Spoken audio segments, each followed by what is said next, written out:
পুকুরের এদিকটায় সবজি ও ফল বাগান, মন্দিরের পিছনের ওই দিকটায় তৈরি হচ্ছে বৃদ্ধাশ্রম। এটা হলো দ্বিতীয় আদ্যাপীঠ মন্দির। এদিকটায় তৈরি হচ্ছে বিনামূল্যের চিকিৎসা কেন্দ্র, যার পাশেই ভূমিদাতার বাসস্থান। আমি আপনাদের জন্য এই মন্দির সংলগ্ন স্থানে যেখানে বৃদ্ধাশ্রম হচ্ছে তার ছাদে উঠলাম এখানকার মন্দির এবং আশপাশের পরিবেশটা আপনাদের দেখাবো বলে। একে তো খুব সুন্দর পরিবেশ, গ্রাম্য পরিবেশ, প্রচুর গাছপালা। আপনাদের এখানে কতজন স্টাফ আছে দাদা? আমার এখানে 15 জন স্টাফ আছে। 15 জন? নাহলে এত কিছু তো মেনটেন করা যাবে না। হ্যাঁ, আম গাছ, পেঁপে গাছ, জাম গাছ সব আছে, কারি পাতা, নারকোল, কিছু বাদ নেই না। যে বৃদ্ধাশ্রমটা হচ্ছে আপনাদের এখানে, এটা কি বিনামূল্যে পরিষেবা দেওয়া হবে? স্বামীজি বলেছেন যে 3H, 3টে H যদি থাকে তবে মানুষের সুষম বিকাশ হয়। সংসারের ক্ষেত্রেও তাই। সংসারে প্রত্যেকটা মানুষ ঈশ্বরের অংশ। যদি সেইভাবে তাদের প্রতি ব্যবহার করা হয়, আচরণ করা হয়, তাহলে কিন্তু এত সমস্যা থাকে না। তাহলে মাকে বৃদ্ধাশ্রমে দিতে হবে না, আর শাশুড়ি মা, বৌমা বা সংসারে সকলকে নিয়ে ঠিক ব্যবহার করবে এবং চলবে। অতএব এই জায়গাটা আমাদের সমস্যার একটাই সমাধান, সেটা হচ্ছে ধর্মীয় পথে। ঠাকুর শ্রী রামকৃষ্ণ না রামকৃষ্ণ, কোনটা সঠিক? রামকৃষ্ণ। রামকৃষ্ণ কেন? মানে আমরা তো রামকে রাম বলি, কৃষ্ণকে কৃষ্ণ বলি, তাহলে রামকৃষ্ণ। তো রামকৃষ্ণ কেন? রামও কেন? সেইটা বাবা শোনা, আমি ঠিক বলতে পারবো না। আচ্ছা,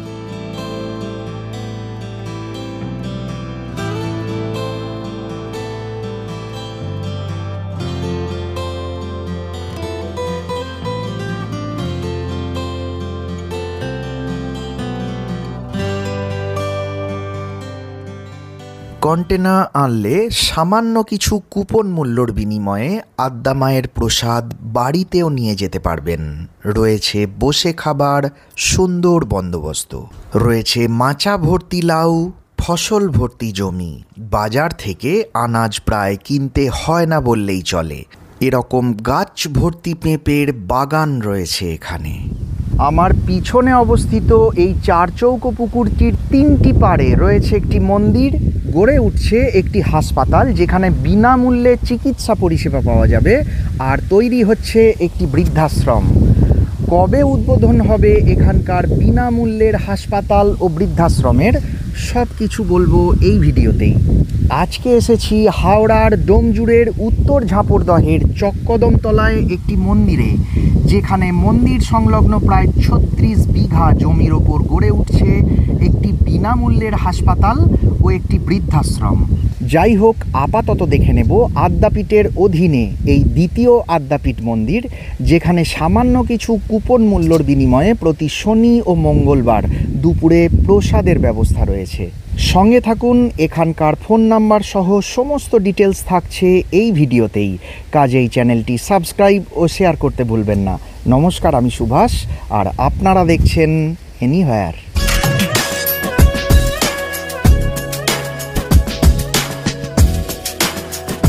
সামনে এটাই হলো ডোমজুড় স্টেশন, আর আমরা যাব বাঁদিক দিয়ে। আপনারাও হাওড়া থেকে আমতা লোকালে চড়ে ডোমজুড় স্টেশনে নেমে টোটো রিজার্ভ করে চলে আসতে পারেন আজকে আমি যেখানে আসছি, দ্বিতীয় আদ্যাপীঠ মন্দিরে। স্ক্রিনে নজর রাখুন, আমি পোস্টাল অ্যাড্রেস লিখে দিয়েছি।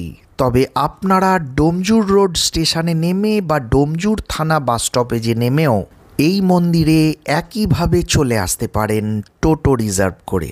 সামনে এটাই হলো দ্বিতীয় আদ্যাপীঠ মন্দিরের মূল প্রবেশদ্বার, যার দূরত্ব স্টেশন থেকে মাত্র 3 কিলোমিটার।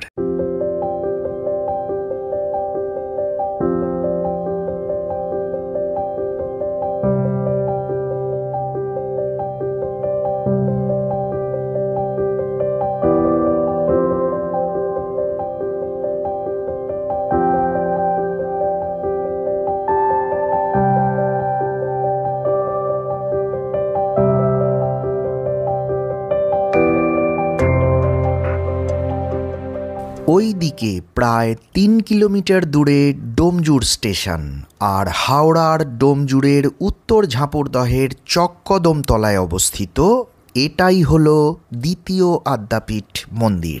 যা দক্ষিণেশ্বর রামকৃষ্ণ সংঘ আদ্যাপীঠ অধিগ্রহণ করেছে মাত্র বছর কয়েক আগে।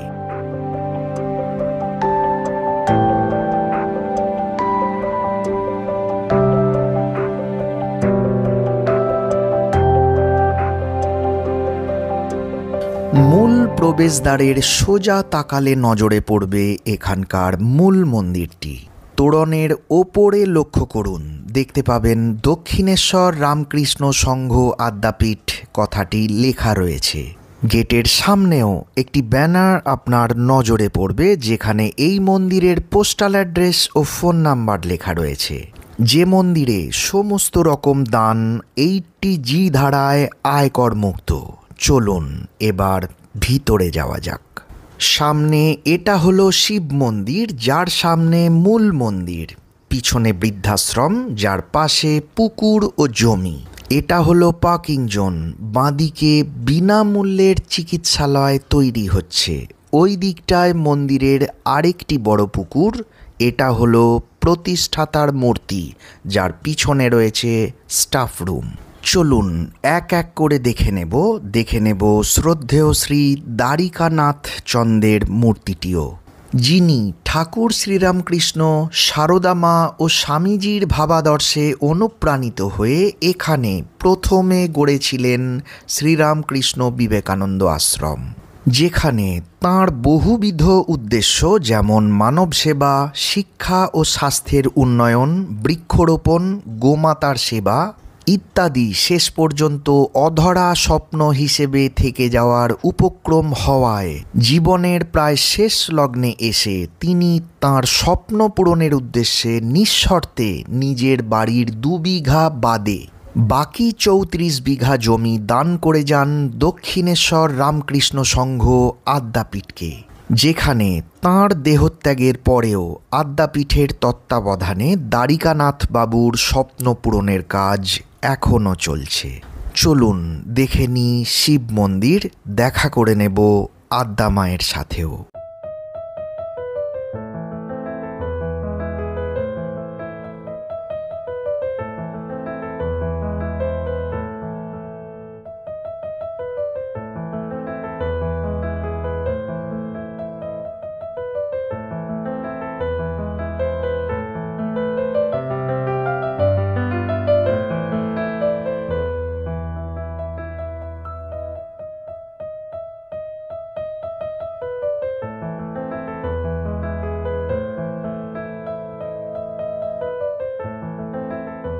আদ্যা মায়ের গর্ভগৃহের সোজাসুজি এই প্রবেশদ্বার ছাড়াও মায়ের ডান দিকে ও বাম দিকে রয়েছে আরও 2টি প্রবেশপথ। রয়েছে ঝাঁ চকচকে বাঁধানো দালান, রয়েছে প্রচুর সিলিং ফ্যান মাথার ওপর, যার নিচে বসে থাকলে কঠিন গ্রীষ্মতেও আপনার গরমের অনুভূতি হবে না।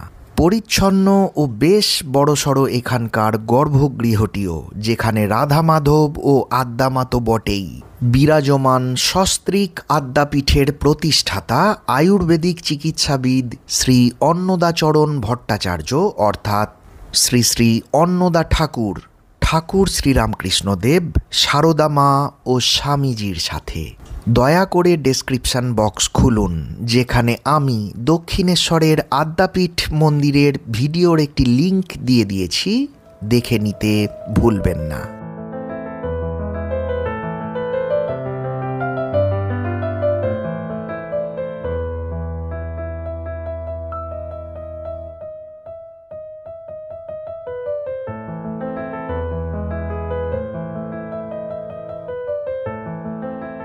প্রবেশপথের বাঁদিকে মন্দিরের এদিকটায় তৈরি হচ্ছে বিনামূল্যের চিকিৎসা কেন্দ্র। এটা এই মন্দিরের সবচেয়ে বড় একটি জলাশয়, যার চারিদিকে রয়েছে নারকেল, আম, জাম, কাঁঠাল, পেঁপে ইত্যাদি বিভিন্ন বড় ছোট প্রচুর গাছপালা, যার চারপাশে রয়েছে প্রচুর জমি, যেখানে প্রায় সব ধরনের সবজি চাষ করা হচ্ছে, যাতে আদ্যা মা ও প্রসাদ প্রার্থীদের জন্য বাজার থেকে সবজি কিনতে না হয়। আর মন্দিরের পিছনের ওই দিকটায় আরেকটি পুকুরের ধারে চলছে বৃদ্ধাশ্রম নির্মাণের কাজ। চলুন দেখে নি মন্দির চত্বর, ঘুরে নেব আদ্যাপীঠের বাপিদার সাথে। দাদা, আপনাদের এই ডান দিকে যে পুকুরটা, এটা আপনাদেরই তো? হ্যাঁ হ্যাঁ, আশ্রম এটা। আচ্ছা। আর এইটা বোধহয় হাসপাতাল তো? এটা হসপিটাল হচ্ছে। এখানে কি বিনা পয়সায় চিকিৎসা? হ্যাঁ, দেওয়া বিনা হবে? পয়সা, বিনা পয়সা। তাই তো? আচ্ছা, চলুন। এর আগে আপনাদের এখানে কোথাও একটা বৃদ্ধাশ্রম আছে শুনেছি। এটা সামনে আছে ওইদিকে। ওইদিকে ওটা হ্যাঁ। এখন বন্ধ আছে নাকি? না, কাজ হচ্ছে। কাজ হচ্ছে। আপনাদের 36 বিঘা জমির মধ্যে 2 বিঘা এই এটা আছে। প্রতিষ্ঠাতা ভদ্রলোক, হ্যাঁ, এটা তাই তো? ভদ্রলোক, হ্যাঁ, দারিক বাবু। মানে পুরোটাই ওনার জমি? পুরোটাই, উনি পুরো। 34 বিঘা দান করেছেন, 2 বিঘা নিজের নামে রেখে দিয়েছে। রয়েছে। হ্যাঁ। আচ্ছা। না, এদিকে মালাকবি নেই, উঠে গেছে। হ্যাঁ হ্যাঁ হ্যাঁ, আছে তো না? না, নেই, শেষ হয়ে গেছে। সে পাতা ছেড়েছে তলা দিয়ে। ও আচ্ছা। এই যে সামনে পিলার ঘেরা জায়গা, এটা পুরোটাই আপনাদের? হ্যাঁ হ্যাঁ, পুরো আশ্রমে। আচ্ছা।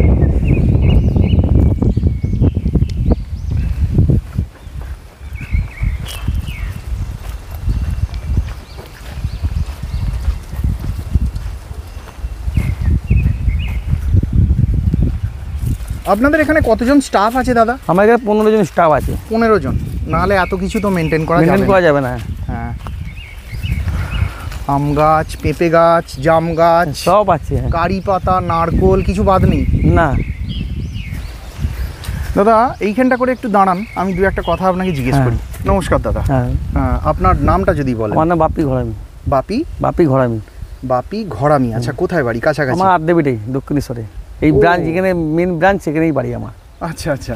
আর এটা পুরোপুরি দক্ষিণেশ্বরের আদ্যাপীঠের আন্ডারে? একদম একদম। আচ্ছা। তো এখানে আগে কি ছিল? আগে এমনি ফাঁকা জমি ছিল, এমনি একটা স্বামী বিবেকানন্দ আশ্রম ছিল, আর কিছু হ্যাঁ, ছিল না। কিছু তো একটা সংস্থা ছিল হ্যাঁ, শুনলাম। হ্যাঁ। স্বামী বিবেকানন্দের আশ্রম ছিল, তাই তো? হ্যাঁ, আর কিছু না। আপনার সাথে এই মন্দিরের কি সম্পর্ক? আপনি এখানকার সাথে কিভাবে জড়িয়ে আছেন? এখানকার বলতে, এটা আদ্যাপীঠের সঙ্গে আমার এই সম্পর্ক আছে। আমি হচ্ছে সিভিলে টোটাল কাজ করি। আচ্ছা সেই ওইখান থেকে ওরা জমিটা নিজেই টোটাল কাজটা আমি করছি এখানে। আচ্ছা, টোটাল কাজটা টোটাল কাজটা আমি আপনার করি। দায়িত্বে হচ্ছে? হ্যাঁ, কাজটা আমি পুরো টেন্ডার নিয়েছি। কি পোস্টে রয়েছেন? কোনো সিভিলে কাজ পুরো। আচ্ছা। প্রতিষ্ঠাতা ভদ্রলোক? ও দারিক চন্দ্র। দ্বারিকা হ্যাঁ, চন্দ। আচ্ছা। এটা কি ওনার পৈতৃক বাড়ি? না, পৈতৃক বাড়ি ওইদিকে আছে। আচ্ছা, এটা তাহলে কি ওনার যে এটা 2 বিঘা? ওনার বাড়ি করে রেখেছিল একটা। আচ্ছা, মানে এখানে উনি থাকতেন? হুম। আচ্ছা, এখানে আপনাদের এখানে বছরে বিশেষ বিশেষ কি কি অনুষ্ঠান হয়? অনুষ্ঠান, শিবরাত্রির অনুষ্ঠান হয়, কম্বল বিতরণ হয়, তারপরে আপনার চাদর আছে, পেন খাতা বাচ্চাদের। ভিডিওতে দেওয়া যাবে এমন দু একটা ফোন নাম্বার যদি বলেন। বলুন। 9126020069 20069। আদ্যাপীঠের মহারাজ, ইনি হচ্ছে আদ্যাপীঠের মহারাজ। আচ্ছা, ইনি আদ্যাপীঠের মহারাজ। আচ্ছা, কেউ যদি এখানে আসতে চায়, প্রসাদ গ্রহণ করতে চায় দুপুরে, বা পুজো দিতে চায়, সে কার সাথে আমার সাথে যোগাযোগ যোগাযোগ করবে? করতে। আপনার নাম্বারটা যদি 8017 8017 55 55 1082। 1082। আচ্ছা। আপনাদের এখানে শনি আর মঙ্গলবার প্রসাদের হ্যাঁ, ব্যবস্থা রয়েছে। 80 টাকা কুপন মূল্য। 70 টাকা। 70 টাকা কুপন মূল্যের বিনিময়ে। আচ্ছা। আর কেউ যদি ধরুন অন্যান্য দিন আসতে চায়, হয়ে যদি যাবে। রিকোয়েস্ট করে, হ্যাঁ, হয়ে যাবে। সোমবার, বুধবার, শুক্রবার হয়ে যাবে তো? একদম। আচ্ছা। আর এখানে আপনাদের মোটামুটি প্রসাদ মেনুতে কি থাকে? এখানে ভাত থাকে, ডাল থাকে, সবজি থাকে 2 রকম, চাটনি, পায়েস। চাটনি, পায়েস। আর বছরে 365 দিনের মধ্যে মানে প্রত্যেক শনি মঙ্গলবারই খাওয়ানো হয়? আচ্ছা। এর নিয়ম কানুন কি পুরোপুরি আদ্যাপীঠের মতো? একদম আদ্যাপীঠের মতো। আপনাদের যে মন্দিরের চূড়াটা, এটা কিন্তু আদ্যাপীঠের মতো এখনো লাগছে না, ওটা কি আদ্যাপীঠের মতোই হবে? আদ্যাপীঠের মতোই হবে। এ পথ নির্দেশ, কেউ যদি হাওড়া বা শিয়ালদা থেকে আসতে চায়? হাওড়া থেকে গেলে ডোমজুড়ে আসতে হবে। ডোমজুর থেকে টোটোয় উঠে আপনার চক্রতন্ত্র আশ্রম বলে দেখিয়ে দেবে। ডোমজুড়ে কোথায় নামবে? ডোমজুড়ে হচ্ছে থানা, ডোমজুর থানা। প্রপার ডোমজুর বাজার। কেউ যদি ট্রেনে করে আসে, ডোমজুর স্টেশন নামতে হবে, সামনে স্টেশন আছে। ডোমজুর না ডোমজুর রোড? ডোমজুর স্টেশন নামতে হবে। মানে ডোমজুরে দুটো স্টেশন আছে, একটা ডোমজুর রোড থানার কাছে। ওই থানার কাছে ওইটা ওইদিকে আছে, আগে ডোমজুর স্টেশন হচ্ছে এইটা। মানে ডোমজুর স্টেশন, ডোমজুর স্টেশন থেকে কাছাকাছি, কাছাকাছি। কেউ চাইলে হেঁটে আসতে আগে পারবে? হেঁটে আসতে পারবে। আচ্ছা। আর এখানের প্রসাদ আমিষ না নিরামিষ? এখানে আপনার নিরামিষই।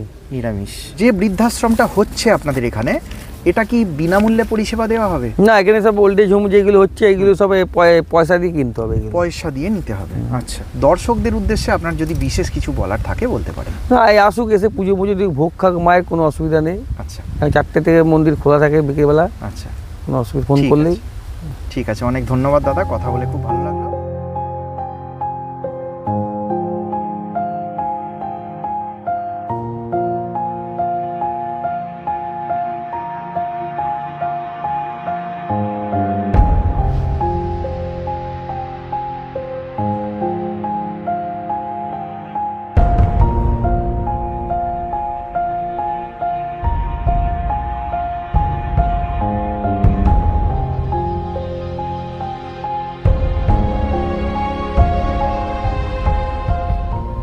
আমি আপনাদের জন্য এই মন্দির সংলগ্ন স্থানে যেখানে বৃদ্ধাশ্রম তৈরি হচ্ছে তার ছাদে উঠলাম। তার কারণ এই ছাদ থেকে মন্দির এবং তার আশপাশের পরিবেশটা আপনাদের দেখাবো বলে।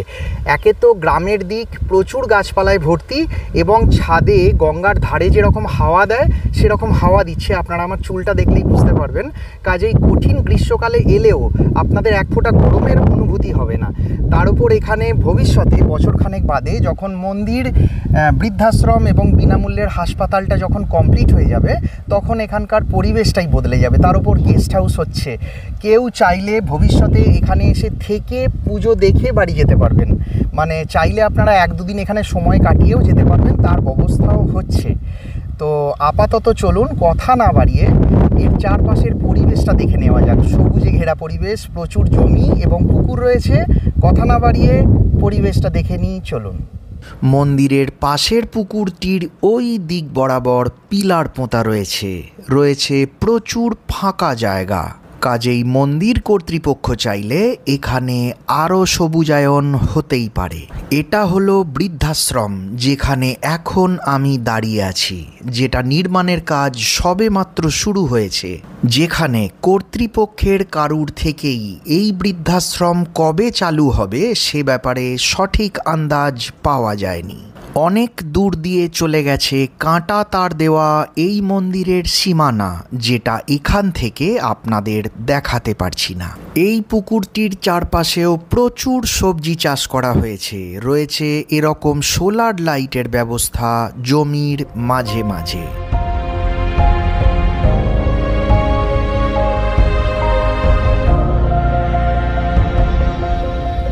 আপনারা এখানে এসে দুপুরে প্রসাদ গ্রহণ করতে চাইলে স্ক্রিনে দেওয়া নাম্বারে কয়েকদিন আগে ফোন করবেন, আর হাতে একটু সময় নিয়ে আসবেন। তার কারণ হচ্ছে বেশ বড়সড় জায়গা। যদি পুরো এলাকাটা ঘুরতে চান তাহলে একটু সময় লাগবে। আপাতত চলুন এখানকার জমিতে ফসল, সবজি, ফুল, ফল কি হয়েছে একটু দেখে নেব। কতটা দেখাতে পারবো আমি জানি না, বেশ বড়সড় জায়গা আর অনেক কিছুই চাষাবাদ করা হয়েছে। তবু আমি যতটা পারবো আপনাদের দেখাতে চেষ্টা করব, সঙ্গে থাকুন। এদিকটায় রয়েছে প্রচুর লিচু গাছের চারা, যেগুলো বড় হলে এটা একটা ছায়া ঘেরা লিচু বাগানে পরিণত হবে। এখানে রয়েছে প্রচুর বেগুন গাছ, আর ওপারে রয়েছে কলা গাছের সারি। প্রান্তের ওই দিকে রয়েছে পটলের ক্ষেত, আর এখানে ধনে গাছ। এদিকে গাঁদা গাছ, আর পুকুরের পাড় বরাবর নারকেল গাছের সারি। এখানে প্রায় প্রতিটা ফাঁকা জায়গাতেই প্ল্যান মাফিক মরশুমি ফসলের সাথে বিভিন্ন সবজি ও ফলের চাষ করা হয়েছে। এদিকটায় অনেকটা জায়গা জুড়ে মাচায় লাউ চাষ করা হয়েছে। আছে জায়গায় জায়গায় ধনে ও হায়দ্রাবাদি বিনসের গাছ বসানো। রয়েছে প্রচুর লাউ গাছ, যেখানে মাচার নিচে বসে লক্ষ্য করলে প্রচুর লাউ আপনার নজরে পড়বে। বর্তমানে বাজারে যে সবজি পাবেন না সেগুলোও হয়তো এখানে পেতে পারেন। আছে এরকম দেশি ও হাইব্রিড গাছ ভর্তি পেঁপের বাগান। আছে কুলের গাছও, যেখানে গাছ তলাতেই এরকম গাছ পাকা কুল বিছিয়ে পড়ে আছে, কুড়িয়ে খেতেই পারেন। এদিকটায় শিম আর ওদিকটায় টমেটো ক্ষেত। মাঝে মাঝে সুপারি গাছের সারি। রয়েছে পটল ভর্তি পটলের মাচা। পরপর লাইন দিয়ে এখানে কালো জামের গাছও বসানো হয়েছে। আছে শিশু ও মেহগিনি গাছও প্রচুর পরিমাণে। রয়েছে লাল নোটের ক্ষেত, হয়েছে মেথি শাকের চাষও। পরপর লাইন দিয়ে পেয়ারা গাছের চারাও বসানো হয়েছে ড্রাগন ফলের গাছও। আর এই ড্রাগন গাছের পাশেই করা হয়েছে পাতি লেবুর চাষ। চলুন এবার মন্দিরের দিকে যাই, কারণ এখানকার চাষ আপনাদের পুরোটা দেখাতে গেলে হয়তো একটা বেলা লেগে যাবে।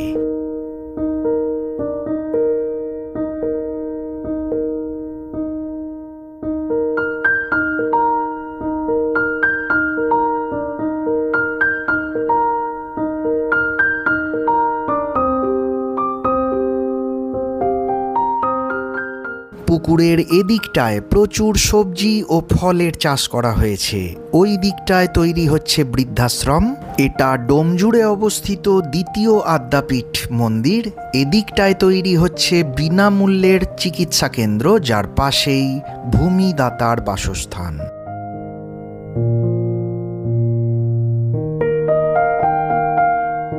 এটাই বিনামূল্যের চিকিৎসা কেন্দ্র, যেটা সম্পূর্ণ হতে এখনও অনেকটাই সময় লাগবে।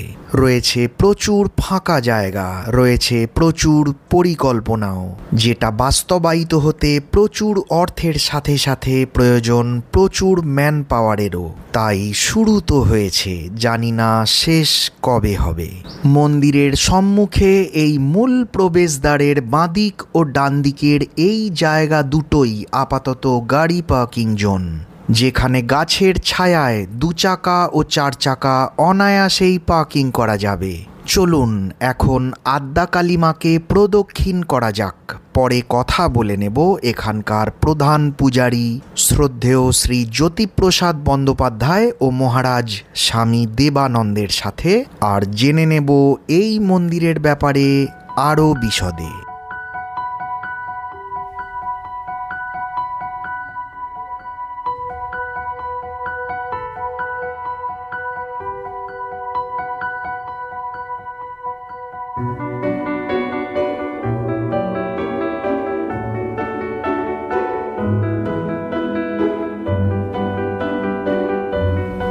নমস্কার ঠাকুরমশাই। নমস্কার। আপনার নামটা যদি বলেন। আমার নাম হচ্ছে জ্যোতিপ্রসাদ বন্দ্যোপাধ্যায়।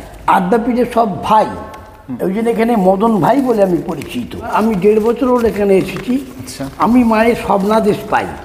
এখানকার প্রতিষ্ঠাতা কে? মানে এখানকার মূল প্রতিষ্ঠাতা দ্বারিকানাথ চন্দ্র। উনি চন্দ্র না চন্দ্র? চন্দ্র, চদন্ত নয় দয়। আচ্ছা, চন্দ্র। চন্দ্র।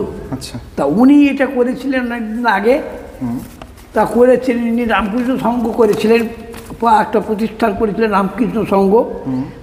রামকৃষ্ণ সংঘের ওখান থেকে মহারাজ একজন এসে এখানে ছিলেন, সেই পূজা আর্চা করতো এবং উনি ওনার তত্ত্বাবধানে এখানে 34 বিঘা জমির উপরে উনি এইটা করেছিলেন।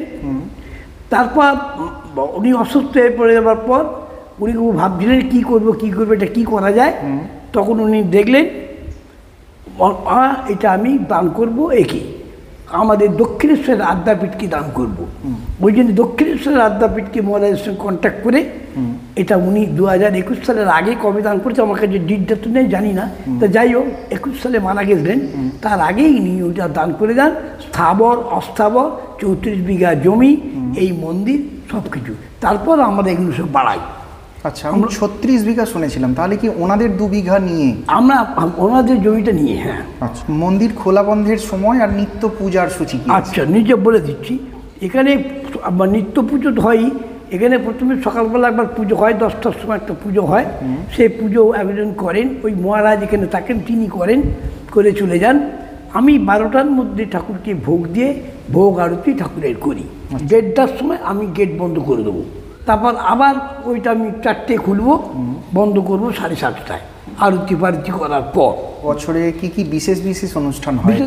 শিবরাত্রিতে হলো, আবার কালী পুজোতে হবে, বিশ্বকর্মা পুজোতে হবে। এখানে সব রকমই পুজো হয়, যা অনুষ্ঠান হাতে সব পুজো এখানে হয়। মায়ের কাছেই বসে বসে বিশ্বকর্মা পুজো হবে, দুর্গা পুজো করবো, বিশ্বকর্মা পুজো করবো, সরস্বতী পুজো করবো, সব পুজো আমি এখানে বসেই করবো। এখানে তো শনি আর মঙ্গলবার দুপুরে প্রসাদের ব্যবস্থা। শনিবার মঙ্গলবার আমাদের মহারাজ বলে গেছেন, শনিবার মঙ্গলবার আমাদের ফোন করে আসতে হয়। ম্যাক্সিমাম 10 জন ভক্ত আসবেন, আমাকে ফোন করে আসবেন। আমি শনিবার তাদের আমায় মা ভোগ দিয়েছি। আজকে যেমন মঙ্গলবার, ওরা এসেছে, ভোগ খাবে। আচ্ছা, কেউ যদি দর্শনার্থী ভক্ত আসতে অনুরোধ করে, আমাকে ফোন করে আসতে হবে। না, সে তো ঠিকই আছে, আপনাকে ফোন করেই আসবে। হবে বেবারেও হবে। হ্যাঁ। এখানে তো থাকার ব্যবস্থা হচ্ছে শুনলাম, গেস্ট হাউস হচ্ছে। হ্যাঁ, হচ্ছে, বৃদ্ধাশ্রম হচ্ছে, সব হচ্ছে, হসপিটাল হচ্ছে। তো কি আন্দাজ কতদিনের মধ্যে এটা চালু হবে? ওটা আমি বাবা ওই উত্তরটা সব দিতে পারবো না।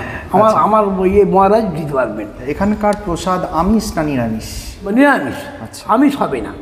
অন্যান্য অনেক মন্দিরে এখন অনলাইনে পুজোর ব্যবস্থা হচ্ছে আস্তে আস্তে, এবং বেশ কিছু মন্দিরে হয়েওছে অনলাইনে পুজো দেওয়া যায়। এখানে কিন্তু সেটা হয়নি, এখনো পর্যন্ত হয়নি। না। আচ্ছা, আমার আদ্যাপীঠও হবে না। এখানকার সাথে যোগাযোগের কোনো নাম্বার, যাতে দর্শক বন্ধুরা আপনাকে ফোন করে এখানে আমাকে আসতে যোগাযোগ, পারে? আমার নাম্বারটা আছে, যদি বলেন খুব ভালো হয়। 900798 আচ্ছা 900798 7587। 7587। মদন ভাই বলে ঠাকুর মশাই, ডোমজুর, চক কদমতলা। এই পুজো ছাড়া আর কোনো জনসেবামূলক কাজ করেন আপনারা? এখানে প্রচুর করা হয়, এখনো পর্যন্ত রয়েছে। দেবো আমরা কম্বল দিই, ছেলেদের বই খাতা দিই, স্কুল বই খাতা দিই, জামা প্যান্ট দিই, প্রচুর দিই। ঠিক আছে, ওকে, অনেক ভালো লাগলো আপনার সাথে কথা বলে। ভালো থাকবেন, নমস্কার। ভগবান আপনার মঙ্গল করুন। নমস্কার। নমস্কার মহারাজ, আপনার নামটা যদি বলেন। স্বামী দেবানন্দ মহারাজ। স্বামী দেবানন্দ মহারাজ।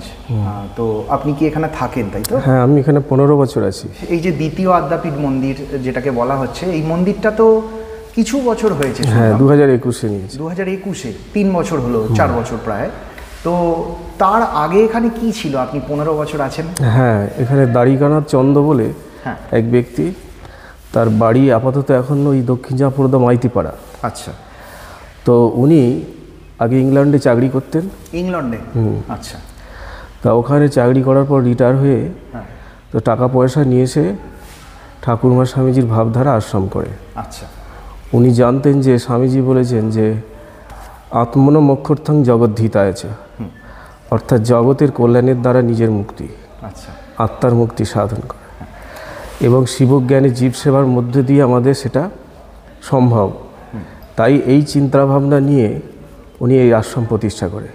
ওনার স্বপ্ন এত ছিল যে সকলে সেবা দেবে, পরিষেবা দেবে, গ্রামের মানুষের স্কুল করবে, স্বাস্থ্যকেন্দ্র করবে, বিভিন্নভাবে মানুষের পরিষেবা দেবে, কিন্তু সেটা উনি সেইভাবে করে যেতে পারেননি। তাই আদ্যাপীঠকে হ্যান্ডওভার করে, এবং উনি হ্যান্ডওভার করার পরই মারা যান। আচ্ছা। শরীর চলে যায়। তারপর আদ্যাপীঠ নিয়ে তো আস্তে আস্তে এইটাকে গড়ে তোলে। এখানকার সাথে কোনো যোগাযোগের নাম্বার যেটা ভিডিওতে দেওয়া যাবে? যে তত্ত্বাবধানে আছে বাপি বলে, তার আছে নাম্বার, আর এই ঠাকুরমশাই মদনবাবুর আছে, আমার নাম্বার আছে। আচ্ছা, আমার নাম্বারতে দেওয়া যাবে? হ্যাঁ, তাহলে 9593382763। 93272763। এটা কি আপনার নাম্বার? ঠিক আছে। এই মন্দির ভগবানের পুজো আচ্চা ছাড়া আর কোনো জনসেবামূলক কাজ করে? এই যে ভক্ত সম্মেলন হয় আপাতত এটুকু হয়। এখন ওই চিকিৎসা পরিষেবার জন্য হসপিটাল তৈরি হচ্ছে, আর বৃদ্ধাশ্রম হচ্ছে পিছন দিকে। আচ্ছা, এগুলো তো ভবিষ্যৎ পরিকল্পনা। এই ঠাকুর বা মন্দিরের নামে কোনো সম্পত্তি বা আপনাদের কত বিঘা জায়গা, আর কি কি হচ্ছে এখানে? এটা 34 বিঘা জায়গার উপরে আছে। 36 শুনেছিলাম। আচ্ছা, 34 বিঘা। ওকে। আর এই 34 বিঘার মধ্যে শিব মন্দির আছে, কালী মন্দির, আর এই বৃদ্ধাশ্রম হচ্ছে, আর ওই চিকিৎসা পরিষেবার একটা হসপিটাল হচ্ছে আপাতত। আচ্ছা, চিকিৎসা পরিষেবা যেটা তো দেওয়া হবে সেটা শুনলাম ফ্রি অফ কস্টে, আর বৃদ্ধাশ্রম যেটা হচ্ছে সেটাও কি ফ্রি অফ কস্টে? না, সেটা আমি এখনো ডিটেলস শিওর না, জানি না। ঠিক। দর্শক বন্ধুদের উদ্দেশ্যে আপনার যদি বিশেষ কিছু বলার থাকে, বা সমাজকে যদি আপনার বিশেষ কিছু মেসেজ দেওয়ার থাকে, দিতে পারেন। স্বামীজি বলেছেন যে 3H, 3টে H যদি থাকে তবে মানুষের সুষম বিকাশ হয়। অর্থাৎ মানুষ একটা পরিপূর্ণ মানুষ হতে গেলে 3টে H-এর দরকার। একটা প্রথম H হচ্ছে হেড, মানে মাথা হবে উর্বর এবং শক্তিশালী সূক্ষ্ম বস্তুকে ধারণা করার মতো। যেমন ঈশ্বর সূক্ষ্ম থেকে সূক্ষ্মতর, আমরা দেখছি ঈশ্বরের স্থূল রূপ, কিন্তু ঈশ্বরের স্বরূপ হচ্ছে সূক্ষ্ম। তাই তাকে ধারণা করতে হবে, সেটি আমাদের হৃদয়ের মধ্যে দিয়ে তাকে আবার অনুভব করতে হবে। দ্বিতীয় H হার্ট, হৃদয় দিয়ে অনুভব করা। আর তৃতীয় H হচ্ছে হ্যান্ড, হাত দিয়ে প্রকৃতি মানুষের সেবা করতে হবে।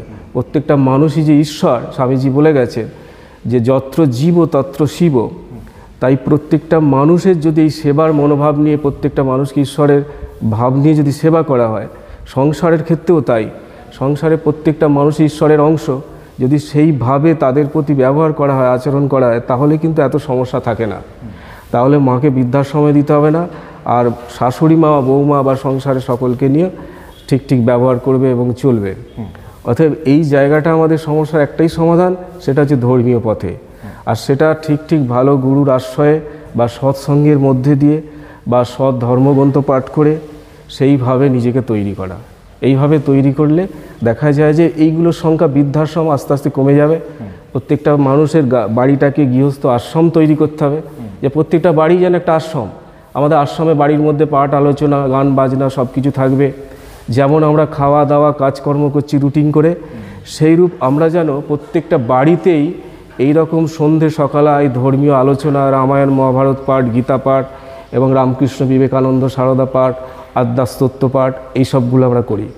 তাহলে দেখা যাবে আমাদের মাইন্ড চেঞ্জ হয়ে যাবে, সেই শুদ্ধ পবিত্র মনে ঈশ্বরেরও প্রকাশ হবে, আস্তে আস্তে সমস্যাগুলো সমাধান হবে। তাই প্রত্যেকটা মানুষের কাছে এটাই, যে মায়ের কাছে শান্তি পাওয়ার জন্য আসুক, মাকে দর্শন করুক এবং মায়ের ধ্যান ধারণা করুক, মায়ের চিন্তা করুক, মায়ের স্তোত্র পাঠ করুক এবং মায়ের নাম করুক। ঠিক আছে, অনেক ধন্যবাদ আপনাকে। আপনার সাথে কথা বলে খুব ভালো লাগলো। খুব ভালো থাকবেন। হ্যাঁ, সকলকে নমস্কার।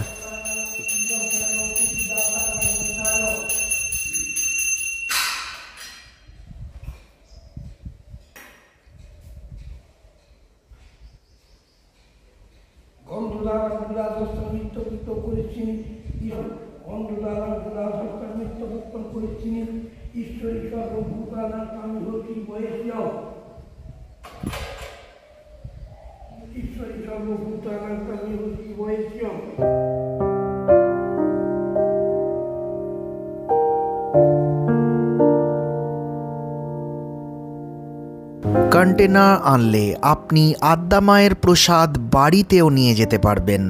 রয়েছে এখানে বসে খাবারও সুন্দর ব্যবস্থা, যেখানে বর্তমানে প্রসাদ মূল্য মাত্র 70 টাকা। তবে এখানে প্রসাদ পেতে হলে অন্তত 2-1 দিন আগে স্ক্রিনে দেওয়া নাম্বারে ফোন করে নিন, তাহলে শনি মঙ্গল তো বটেই, বেবারেও আপনার প্রসাদের ব্যবস্থা হয়ে যাবে। যাই হোক, প্রতিবারের মতোই আমি আজকের প্রসাদ মেনু স্ক্রিনে লিখে দিচ্ছি, আপনারা দেখে নিন। আর অবশ্যই এই আদ্যাপীঠ সম্পর্কিত পুরো তথ্য পেতে এই ভিডিওর ডেসক্রিপশন বক্সে দেওয়া প্রথম ভিডিওর লিঙ্কে ক্লিক করতে ভুলবেন না।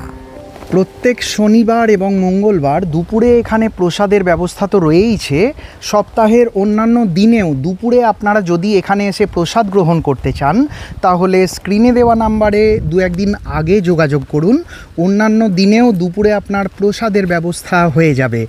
আর এখানে আদ্যা মাকে দুপুরে যে অন্নভোগ নিবেদন করা হয়, তার জন্য যে সমস্ত তরকারিগুলো করা হয়, তার যে আনাজ লাগে তার একটাও বাজার থেকে কিনতে হয় না, সমস্ত কিছু অর্গ্যানিক দিয়ে এখানেই চাষ করা হয়। আর এখানে যে হসপিটাল এবং বৃদ্ধাশ্রম হচ্ছে সেটা তৈরির কাজ চলছে, যেটা সম্পূর্ণ হতে বেশ কয়েক বছর সময় লাগবে বলেই শুনলাম। যাই হোক দর্শক বন্ধুরা, ভিডিওটা কেমন লাগলো কমেন্ট করে জানাতে ভুলবেন না। আজ এই পর্যন্তই, পরের দিন হাজির হব আবার নতুন কোনো ভিডিওর সাথে। খুব ভালো থাকবেন, নমস্কার।